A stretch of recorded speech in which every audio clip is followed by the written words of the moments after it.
What happens after we die? For many people, this question is unanswerable. But in the case of Pam Reynolds, she knew because she'd been there. In fact, out of all the near-death experiences people have reported, Pam's story is the most famous. It happened while she was in the operating room under close medical watch. The doctors who were there could confirm that Pam was clinically dead when her experience happened. Yet, she was able to describe the things that happened during her surgery with almost perfect clarity. And of all the near-death experiences out there, hers just might be the most believable.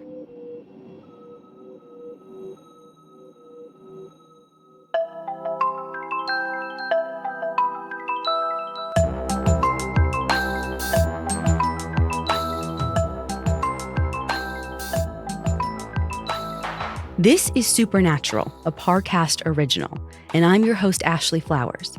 Every Wednesday, I'll be taking a deep dive into a real unexplained mystery to try and figure out the truth. You can find all episodes of Supernatural and all other Parcast originals for free on Spotify. And if you like what you're hearing, reach out on Facebook and Instagram at Parcast and Twitter at Parcast Network.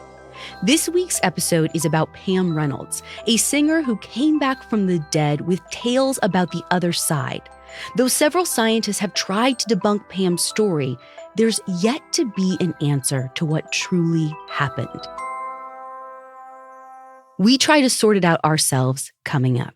Stay with us. Even before her death, Pam Reynolds was famous.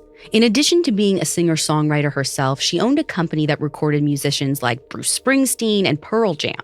Pam's career and her cozy suburban life meant that she was pretty happy. But then, on a hot summer day in 1991, Pam suddenly forgot how to talk.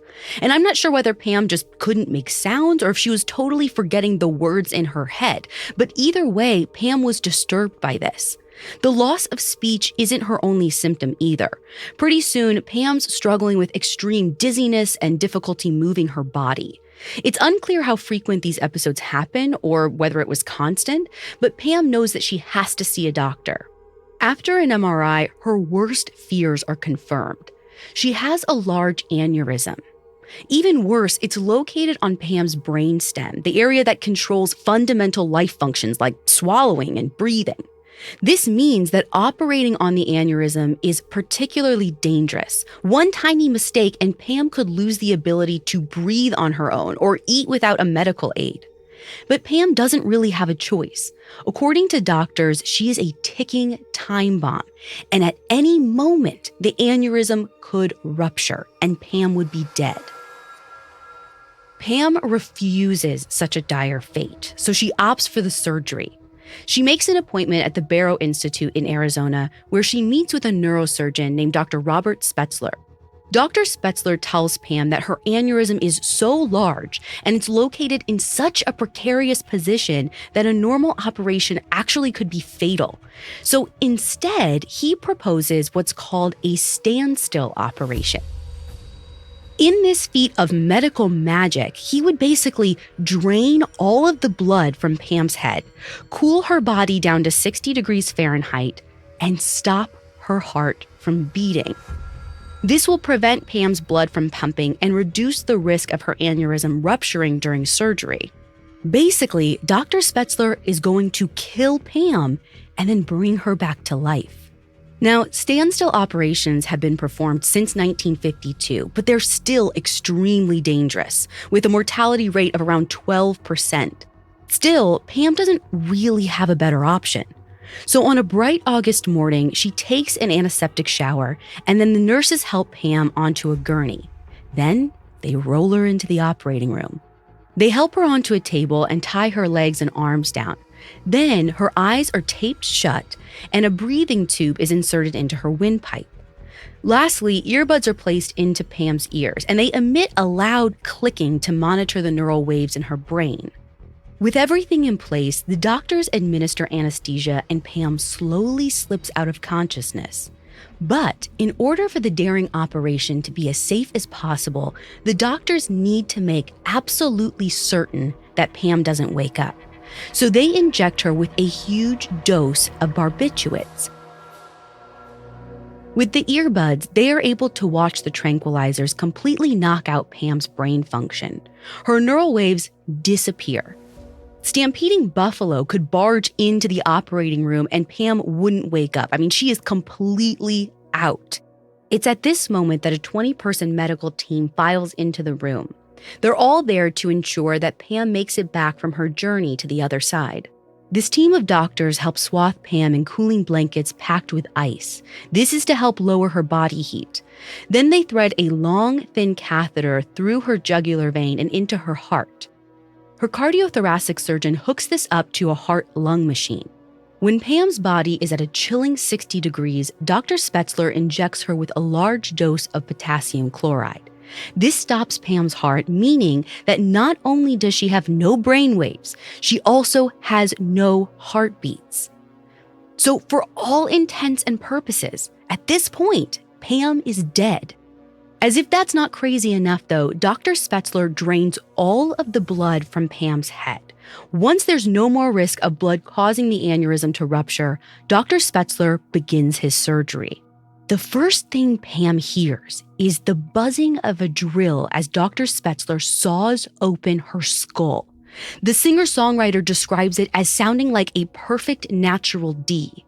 And just to clarify something crazy here, I mean, at this point, Pam has no brain waves, no heartbeat. She is still dead, and her skull is literally being sawed open. So none of this makes any sense.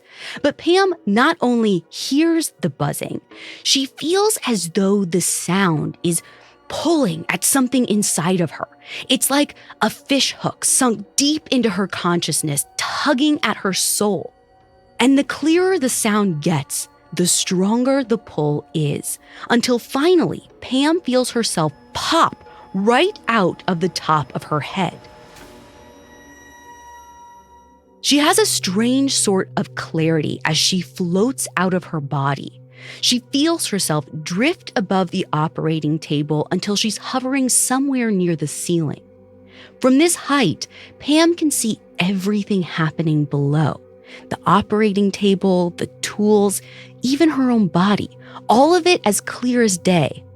The first thought that registers to Pam is the number of people in the room.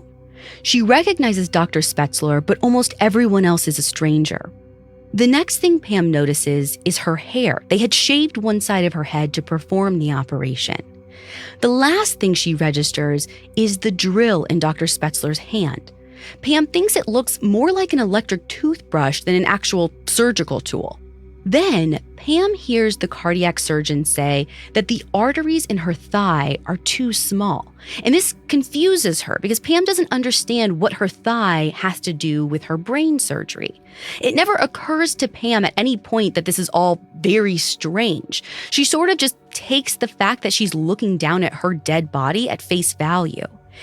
And at that point, Pam feels the strong pulling sensation again. The doctors, the operating room, Pam's body on the table, it all jerks away and Pam feels herself get sucked into a dark shaft.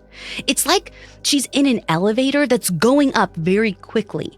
And this time, the sharp pulling sensation is accompanied by a voice. It's actually calling to Pam, and Pam recognizes it.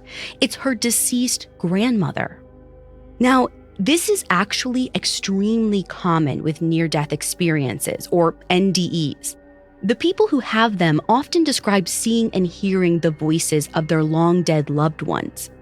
For Pam, the sound of her grandmother's familiar voice rids her of any fear. It allows her to calmly travel up the pitch-black shaft. Then, suddenly, she sees a pinprick of light, and it gets brighter and brighter the higher she climbs until it becomes a glare. She instinctively tries to put her hands up to shield her eyes, but Pam's surprised to find that she doesn't actually have any hands. She can't see any of her body for that matter. She's just a floating consciousness, like an unmoored soul. Pam begins to discern figures in the light. She sees her dead grandmother, her great-great-aunt Maggie, her Uncle Gene. All of them are bathed in a bright light. Pam asks her relatives if the light is God, and they tell her it isn't. They explain that the light is actually God's breath. And this awes Pam. She's moved by the thought that she is standing in the breath of God. And the longer she's there, the more she wants to stay. So she is alarmed when her uncle suddenly says that she has to return to her body. Pam reluctantly lets him lead her back through the dark shaft all the way down until the operating room is visible again. But on seeing her body down on the table, Pam hesitates. She's disgusted by the thought of climbing back inside of a corpse, but her uncle insists. He says it'll be just like diving into a swimming pool. As they're talking, Pam sees the surgical team below trying to revive her. They're using a defibrillator to administer shocks, which strikes Pam as really unpleasant. She senses that returning to her body will hurt, and she wants no part of it. She keeps pleading with her uncle until finally he just gives her a shove. Pam senses her consciousness falling as though from a high diving board. She feels her body jump as the surgical team delivers another ventricular shock. And just like that, Pam comes back to life. Coming up, we'll explore whether Pam really experienced life after death. Hi, Supernatural listeners. I wanted to jump in here real quick to make sure that you knew something new is coming, something big.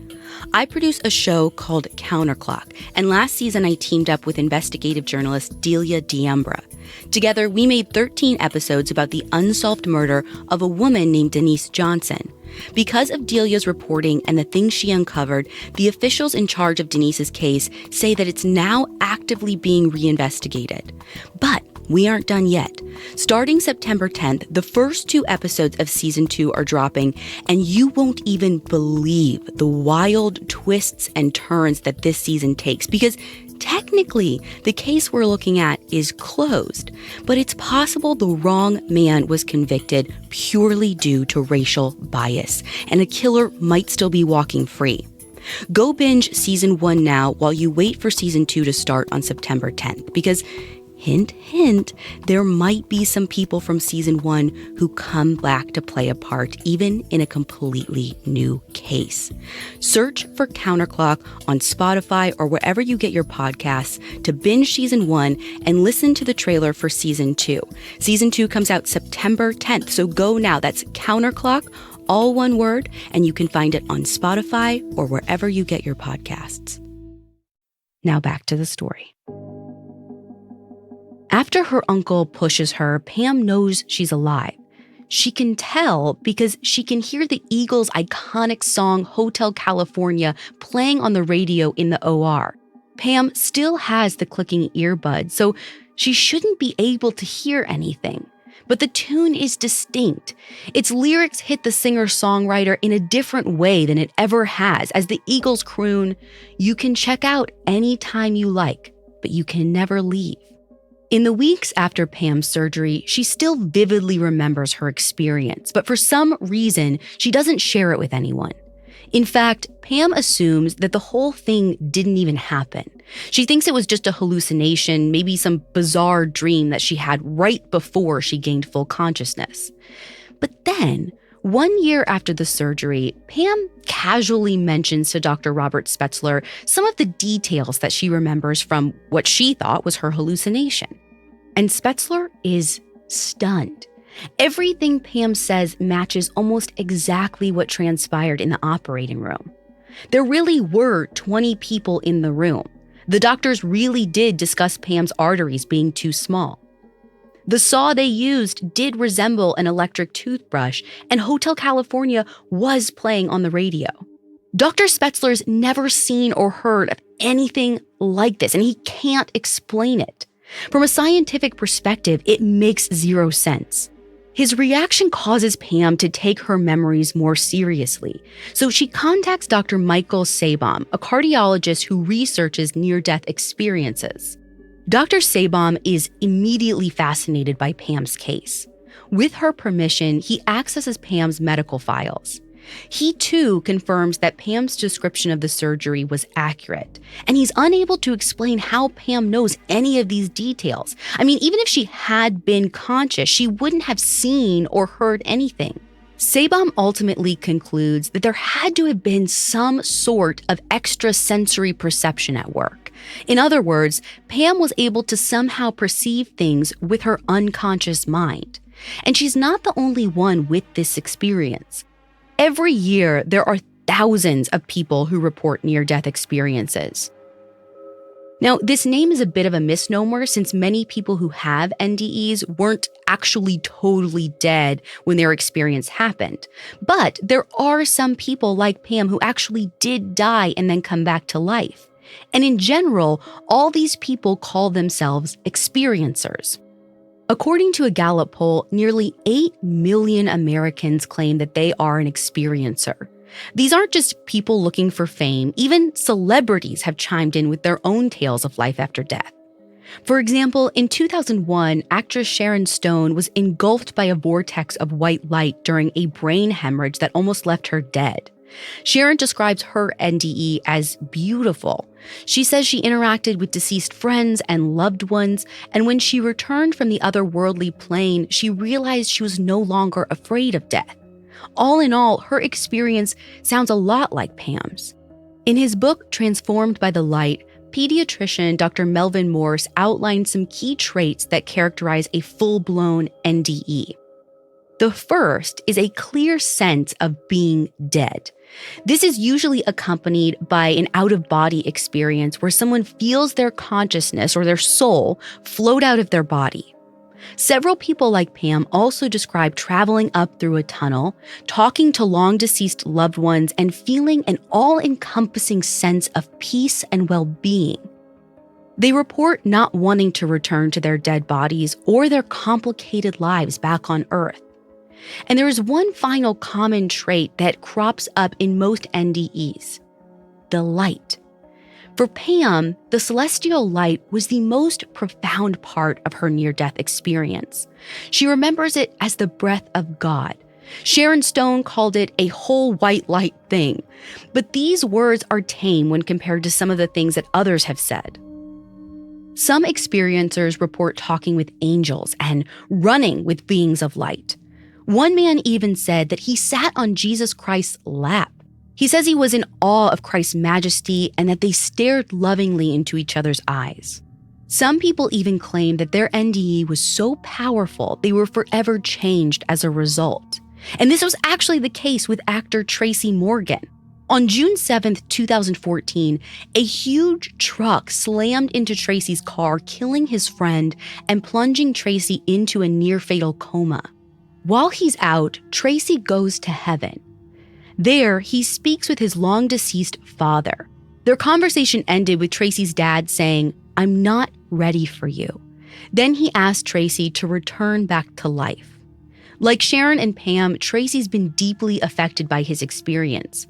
From that point on, he says "I love you" upwards of 200 times a day. I mean, he'll say it to family members, friends, even strangers on the street. Tracy also begins to revel in the simple things, taking his daughter to dance class and hanging out with his wife.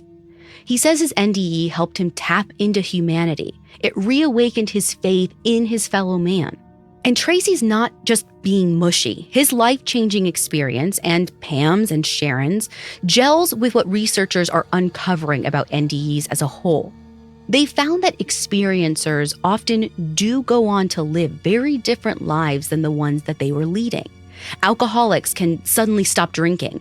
Atheists become extremely spiritual. Workaholics decide to spend more time with their families. It's like they underwent a sudden personality change, and there's reason to think it might be because of another change, one that doesn't make any sense. In 2008, a neuroscientist named Mario Beauregard decided to study the phenomenon of near-death experiences in a scientific setting. So he invites experiencers into his lab. There, Mario attaches electrodes to their head and he asks them to just think about their NDE. This allows Mario to watch their corresponding brainwave activity on his monitor. He hopes this will tell him if people's brains have actually changed since their near-death experience. One of Mario's subjects is a man called Gilles Bédard. Gilles had a near-death incident where his heart stopped, and he claims to have interacted with 12 beings of light before fully coming back to life. All in all, a pretty, standard story for a near-death experience. So Mario situates Gilles in his lab. Then he attaches 32 electrodes to his head and asks him to recall the 12 beings of light. Just think hard about that memory, he says. Gilles obliges, and Mario watches his brainwaves. And what he sees is astounding. When we come back, we'll explore what's behind Gilles' bizarre neural activity. Now back to the story. As Mario monitors Gilles' brainwaves, he is shocked to see they've all slowed all the way down. His neural activity resembles that of someone in a deep sleep, not a person who is wide awake with a bunch of wires attached to their head. And this doesn't make any sense. When people are awake, their brainwaves are in constant motion, darting around as their mind skips from thought to thought. The only people with neural maps like Gilles are Catholic nuns or Buddhist monks, people who have spent hours or even days in focused meditation. Their brainwaves are permanently changed because of their spiritual practice. So it seems like by simply just thinking of the light, Gilles is able to mimic a meditative state that takes most people decades to achieve. Mario goes on to observe other experiencers, and sure enough, there are plenty of them with neural maps like Gilles'. In the end, Mario can only come to one conclusion: that near-death experiences open some sort of gateway inside of experiencers, one that allows them to connect more easily with a calm spiritual realm. However, not all NDEs are positive. Some experiencers have stories that are downright traumatic. Distressing near-death experiences aren't as common as positive ones, but they're not exactly rare either. They usually fall into 3 categories. The first is what researcher Nancy Evans Bush calls the Inverse Nde. In these cases, people report the usual floating out of their bodies and seeing beings of light, but unlike Pam, they aren't filled with a sense of well-being. Instead, they're freaked out, which, if you think about it, makes total sense. No one wants to look down at their own dead body. Now, another one is called the void. In these instances, there is no light. There are no feelings of love. There is only a deep sense of despair. One woman recalls suddenly flying over the hospital into a deep, empty space. In the void, she's surrounded by ominous circular shapes. They tell her she's never existed. They say that the baby that she just gave birth to in the hospital isn't real either. They whisper that her memories, the people she's known and loved, all of it is a mere fabrication. From the way she describes it, these voices, or at least what they're telling her, seem almost demonic, as though there are other spiritual beings on the other sides, ones that aren't angels or relatives. There are still other experiencers who found themselves sucked into a literal void. One man described it as waking up in a sort of endless darkness. In the void, he had no idea which way is up, which way is down, and he was surrounded by complete nothingness, which, if you think about it, is really freaky. If death was just oblivion, a light switch turned off and then you're gone, that's one thing. But to be awake inside of the darkness, that's a whole different level of terrifying. And some experiencers claim that this is exactly what happened to them. One man says that he felt his spirit leave his body, except he didn't float up into an embrace of welcoming white light like Pam. Instead, he fell, plunging through the bottom of the earth until he found himself standing at a set of high, rusty gates. And instantly, he knows they're the gates of hell. What happens next isn't totally clear, but he claims he was somehow able to dig his way out, scrambling and clawing till he gets back to Earth. Another woman claims she had an even more terrifying experience in hell. Not only does she go there, but she describes smelling a horrible stench and hearing inhuman noises. It sounded like a guttural moaning coming at her from all sides. Before she could run, she found herself surrounded by demonic beings with gray gelatinous appendages. She said they tore at her, ripping her skin. Ultimately, these stories raise the same uncomfortable question as the more positive NDEs. Is there really a heaven or hell? And do experiencers actually have insight about these places? Or are all 8 million of them just shameless opportunists? Because if one thing is certain, it's that NDEs make great stories, and great stories make for killer book deals. Neurosurgeon Eben Alexander's book, Proof of Heaven, soared to celestial heights, reaching #1 on the New York Times bestseller list. He claims that he spoke with God and interacted with angelic beings while in a medically induced coma. Dr. Mary Neal's book, To Heaven and Back, is equally heavy on angels. She claims she talked to seraphic beings following a near-fatal kayak incident. And just like Alexander's book, her story hit the bestseller shelves. Which makes total sense. Both Alexander and Neal are scientific professionals, so if anyone's NDE can be trusted, it's theirs. Or maybe their jobs provided a convenient cover. It makes their stories seem more believable. But one of the most successful books in the heaven tourism genre isn't written by a doctor.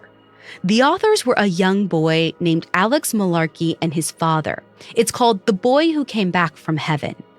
The book is published in 2010 when Alex is 12 years old, but it speaks to an event from when he was just 6 years old. Alex claims that after momentarily dying in a horrific car crash, an angel guided him to heaven. He said the gates of paradise looked white and scaly like the body of a fish. And once inside, Alex claims he spoke to Jesus Christ. Maybe it's the innocence of Alex's age, but people are convinced his story is true. The Boy Who Came Back from Heaven sells over 1 million copies. It's adapted into a TV movie. People all over America are captivated by this little boy's experience. There's only one problem. None of it is true. Just 5 years after the book is published, Alex writes an open letter stating that the entire book was a lie. According to him, he made it up because he wanted attention. Alex publishers quickly pull the book from the shelves, but it's important to remember that this is just one case out of many. There are hundreds more tales in the heaven tourism genre that have yet to be debunked. And maybe it's easier to assume that people are simply looking for a quick profit. Which brings us back to Pam Reynolds, because her story is especially difficult to make sense of. She never seems to try and profit off her story. No books, no Hollywood films. And in that, Pam is more representative of the norm. Of the millions of people who've claimed that they've had a near-death experience, only a very small fraction try to profit from it, which has to account for something. Besides, all these people have the same thing in common. They're convinced that what happened to them was real. But what if there's a different explanation, a scientific one? Some researchers think that the whole out-of-body experience is the result of damage in a certain area of a person's brain. According to them, Pam Reynolds' soul didn't really pop out of her head. She only felt that way because of some sort of brain trauma. But it still doesn't explain how Pam was able to recall such specific details, things that her senses were literally blocked from picking up on. In fact, the only way any of it makes sense scientifically is if she wasn't fully dead after all. Australian researcher Gerald Worley thinks this was the case with Pam. In a 2009 interview, Worley theorized that the minute Dr. Spetzler cut into Pam's skull, it jolted her back into semi-consciousness, allowing her to overhear the conversations in the room. As for the anesthesia and the earbuds, Worley has an explanation. He says Pam was likely experiencing what's known as anesthesia awareness, when a person is awake, but they can't actually move. Worley also thinks Pam's earbuds just weren't tight-fitting enough. But even if that was the case, it still doesn't explain the things Pam saw. How could she have known that the drill looked like an electric toothbrush?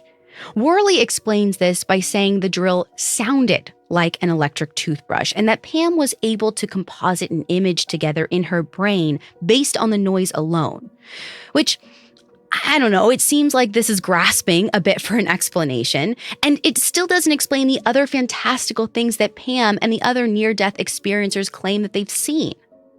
Pam, for one, was convinced that her experience was real. Until her death in 2010, she gave the exact same story. She really did die on the operating table. She felt her consciousness leave her body. She talked to her deceased grandmother and uncle. She stood in the breath of God. A number of scientists have tried to refute Pam's claims, and none of them have been able to explain what happened. In the end, we'll never understand why Pam Reynolds was able to see even though her eyes were taped shut, or why she could hear even though her ears were plugged. And we'll never know whether the stories that Pam and millions of other experiencers have tried to tell us about the afterlife are actually true. At least, not until we ourselves die. For most of us, it's life's final mystery.